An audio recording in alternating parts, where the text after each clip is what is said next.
जय श्री राम। 12वीं क्लास के प्यारे विद्यार्थियों, श्री राम इंग्लिश क्लासेस के इस यूट्यूब चैनल पर आप सभी का हार्दिक स्वागत, वेलकम, अभिनंदन। उम्मीद करता हूं जहां भी हो मस्त हो, स्वस्थ हो और शानदार आप लोगों का दिन चल रहा होगा। हम ग्रामर के एक शानदार से टॉपिक को पढ़ रहे थे जिसका नाम था कंजक्शन। और कंजक्शन आज लगभग क्या पूरा होने की कगार पे है। जो कंजक्शन अलग से दिए हैं वो मैंने आपको अलग से करवाए हैं। बहुत सारे कंजक्शन हमने सिंथेसिस में लगभग इनको भी पढ़ लिया था, क्लोज में भी पढ़ने वाले हैं और भी इनकी दोबारा प्रैक्टिस हो जाएगी। लेकिन फिलहाल कंजक्शन का जो क्वेश्चन आना है वो कैसे आएगा वो तरीका मैंने बताया है। पीछे आज तक जो आपके एग्जाम में पूछे गए हैं वो क्वेश्चन भी आज हम करने वाले हैं। और बचा हुआ एक कंजक्शन जो आपके सिलेबस में और दिया है अलग से कंजक्शन वाले टॉपिक के अंदर, वो मैं भी पहले वो करवा देता हूं। ध्यान देना, class 12th topic conjunction.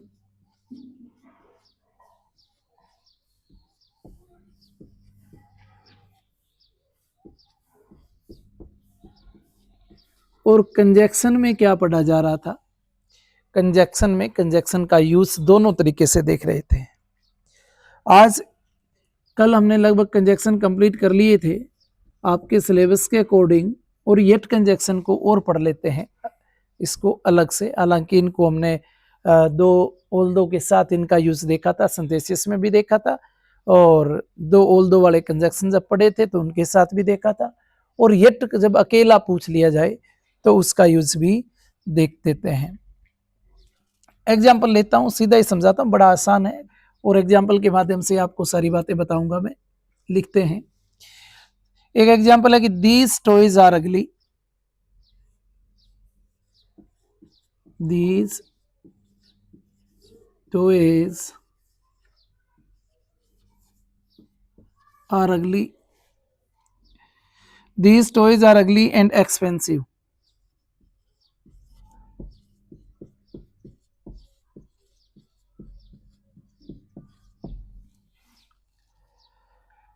The boys like to buy them.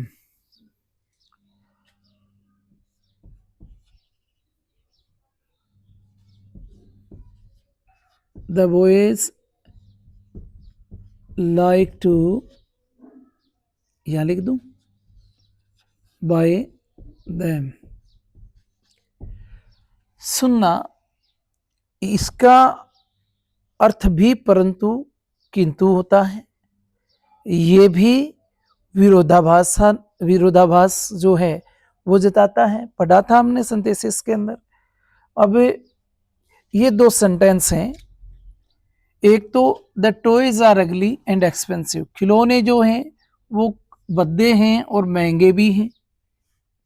The boys like to buy them, और बच्चे पसंद करते हैं उनको खरीदना ही। पता है हमें बर्गर, पिज्जा, ये इस तरह के जो खाने वाली चीजें वो स्वास्थ्य के लिए हानिकारक हैं, चिप्स, कुरकुरे, फिर भी बच्चे उनको ही ज्यादा पसंद करते हैं। यानी दोनों आपस में एक दूसरे का विरोध भी जता रहे हैं। इस विरोधाभास की सिचुएशन में किसका प्रयोग करना है? यट का प्रयोग करना है। अब ये विरोधाभास कैसे होगा? सिचुएशन कौन सी है, फिर यट, और फिर उनका प्रयोग। क्या सिचुएशन क्रिएट कर रही है? सिचुएशन कौन क्रिएट कर रहा है? These boys are ugly and these toys are ugly and expensive. तो सिचुएशन तो ये थी, ये लिख देंगे अपने। क्या लिखेंगे? These toys are ugly and expensive. Full stop की जगह कोमा लगा देंगे, फुल स्टॉप की जगह कोमा लगा देंगे। उसके बाद हम यट का प्रयोग करेंगे और the boys like to buy them, the boys like to buy them लिख देंगे।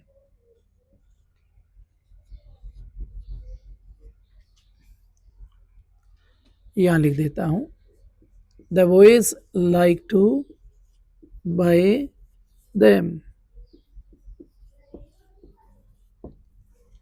बस सीधा सा फंडा है, एग्जाम्पल जैसा आया उसको वैसे ही हमने चेंज कर दिया। फुल स्टॉप की जगह हमने कोमा लगा दी, यट का प्रयोग किया। यट कहां, जो सिचुएशन के विपरीत परिणाम देने वाला है ना, परिणाम जहां से कुछ आ रहा है, आप कुछ करते हो, उसका परिणाम क्या है, उस परिणाम से पहले आपको यट का प्रयोग कर लेना है।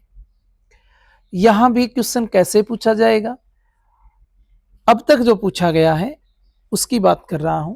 अब तक का जो क्वेश्चन आया वो इस प्रकार से कुछ पूछा है, ये क्वेश्चन दे देंगे वो कि these toys are ugly and expensive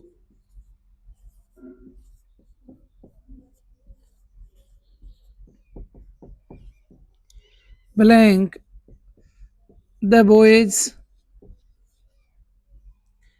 like to buy them, और आपको दे दिया yet या but और एंड दे दिया। अब आपको बोल दिया कि इन तीन में से कौन से का प्रयोग करोगे। एक बात गांठ बांध लेना मेरी, याद रखना, देखो एंड का प्रयोग जब भी होगा या बट का प्रयोग जब भी होगा तो इसकी आवश्यकता नहीं है।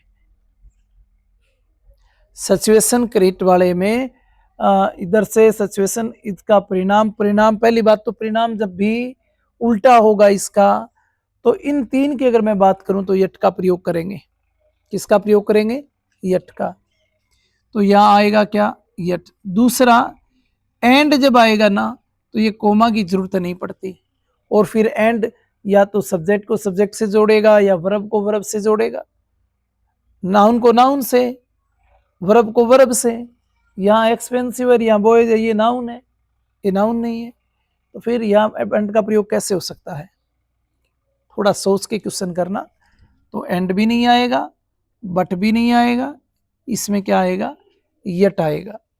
और मैं इनकी प्रैक्टिस कराऊंगा, जितने भी कंजक्शन आज जितने भी करवा दूंगा।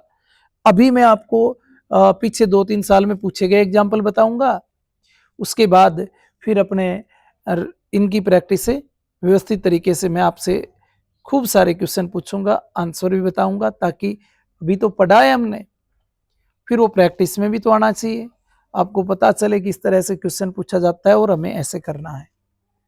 एक क्वेश्चन और देख लेते हैं इसका।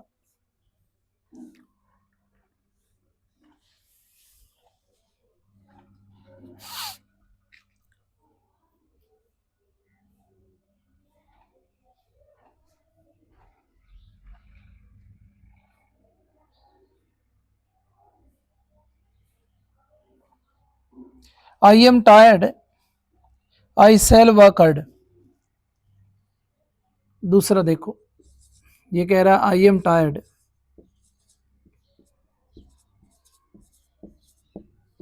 आई सेल वर्कड।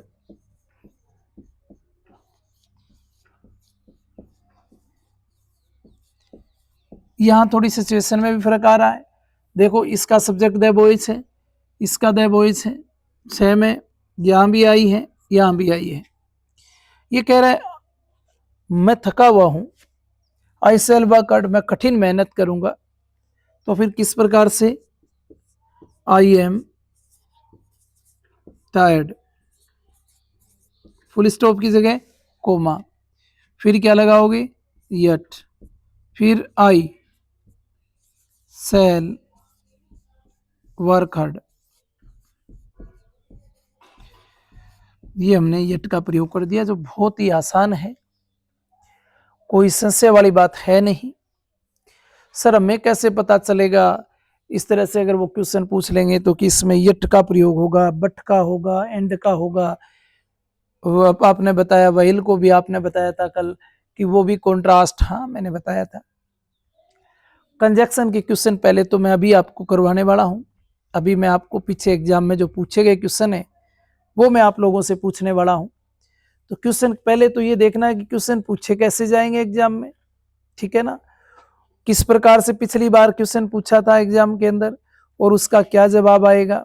चलो पहले अपने और बातें ना करके लास्ट ईयर के वो क्वेश्चन देख लेते हैं जो कंजक्शन के पूछे गए थे। तो देखो फिर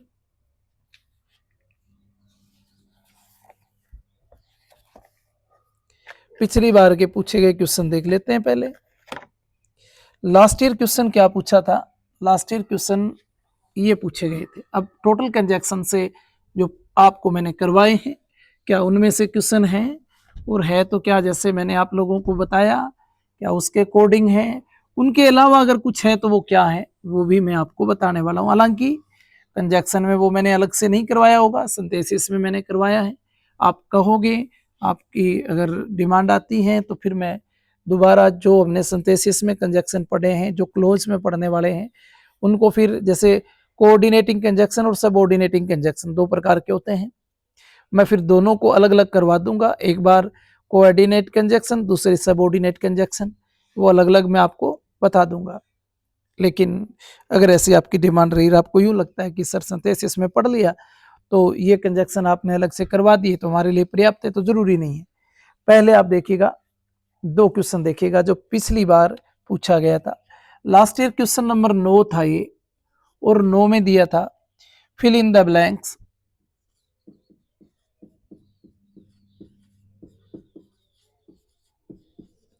fill in the blanks question ये भी पता होना चाहिए ना कितने नंबर आया था, by choosing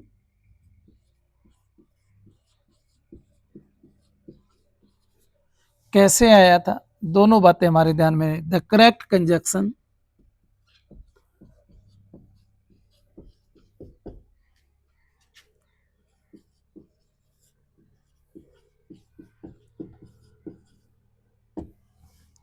the correct conjunction given in brackets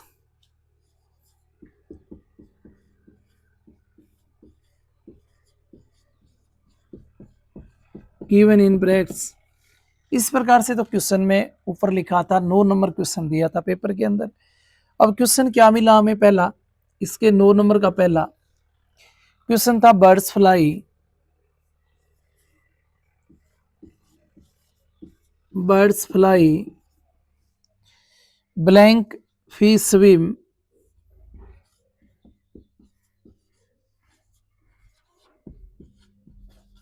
fish swim, और इसके ऑप्शन थे सो और एंड, सो और एंड। सोच लें आप क्या आंसर होगा। 2025 में ये पूछा गया था। दूसरा था he was sleeping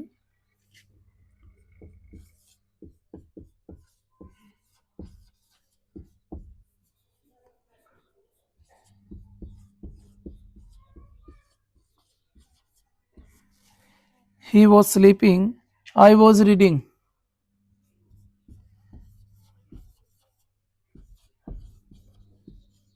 I was reading, इसमें अपने पास ऑप्शन थे रीडिंग ए बुक,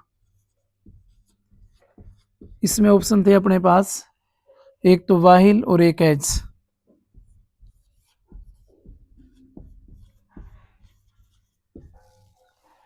तीसरा क्वेश्चन था Raju is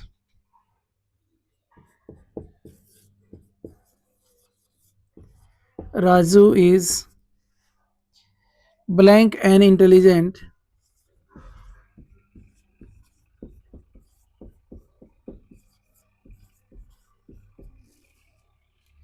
boy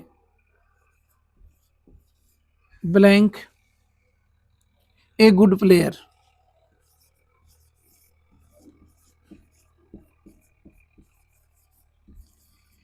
A good player, as as था नॉट ओनली बट आल्सो था, एजेस और not only but also.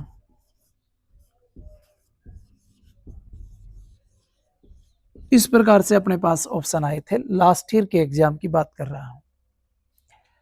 Birds fly पक्षी उड़ते हैं, फिश स्विम फिश तैरते हैं। पक्षी उड़ते हैं इसलिए स्विम तैरते हैं, सॉरी फिश तैरती हैं, मछलियां तैरती हैं। पक्षी उड़ते हैं इसलिए ना, तो सो इसलिए एक अर्थ में नहीं होगा। क्या बचा अपने पास? एंड बचा। किसका प्रयोग होगा इसमें? एंड का। तो ये कह रहा है पक्षी उड़ते हैं और मछलियां तैरती हैं, इसलिए का तो कोई मतलब ही नहीं था, सीधा सा था। किसको जोड़ा जा रहा था? Fly, bird fly, fish swim, यूं कह सकते हैं। दो फेज आपस में जोड़े जा रहे थे। वर्ब को वर्ब से जोड़ना, एंड का प्रयोग करना है। सब्जेक्ट को सब्जेक्ट से जोड़ना, एंड का प्रयोग करना है। फेज से फेज को जोड़ने के लिए एंड का प्रयोग करना है। क्लोज से क्लोज जोड़ते हैं, एंड से जुड़ जाते हैं। सेंटेंस से सेंटेंस जोड़ा जाता है, एंड से जोड़ते ही अपने। तो इस तरह के देखो, सब्जेक्ट वर्ब दोनों फेज बन रहे हैं, तो फिर किससे जोड़ देंगे? एंड से। यानी सब्जेक्ट वर्ब को क्लोज भी कहते हैं, यूं कह सकते हैं आप क्लोज को क्लोज से जोड़ा जा रहा है। दूसरा देखो, he was sleeping, I was reading a book. बड़ा शानदार क्वेश्चन है। अब जब भी बात आती है वाइल और वैन, तो बिल्कुल अंतर साफ सुथरा सा नजर आ रहा है। देखो, जब भी वॉज प्लस आईएनजी आ रहा है सब्जेक्ट के साथ, तो इसका मतलब एस तो किसी भी सूरत में आ ही नहीं सकता, वाइल से ही जोड़ सकते हैं। वाइल और वैन ये अगर दे देते तो हमारे पास कंफ्यूज होने वाली बात रहती, लेकिन जब वाइल और एस दे दिया तो इसमें कोई भी कंफ्यूजन वाली कहानी नहीं है कि दोनों तरफ आईएनजी फॉर्म है वॉज वर्ब के साथ, तो फिर इसका मतलब वाइल का प्रयोग करेंगे। अगला देखो, Raju is an intelligent boy blank a good player. Raju is as an intelligent boy as a good player ना, राजू इज ये कहना चाह रहा है कि राजू एक होशियार लड़का ही नहीं है, बल्कि एक अच्छा खिलाड़ी भी है। तो एज का प्रयोग तो नहीं होगा ना। नॉट ओनली, न केवल, बट ऑल्सो, यानी यहाँ क्या आएगा? नॉट ओनली, राजू केवल अच्छा खिलाड़ी होशियार लड़का ही नहीं है, बट ऑल्सो, परंतु होशियार के साथ साथ और क्या है? एक गुड प्लेयर भी है। कितना आसान कंजक्शन में 3 कंजक्शन लास्ट ईयर पूछे थे, 3 नंबर के। हालांकि इस बार आपके कंजक्शन वाला टॉपिक जो है वो कुछ इस प्रकार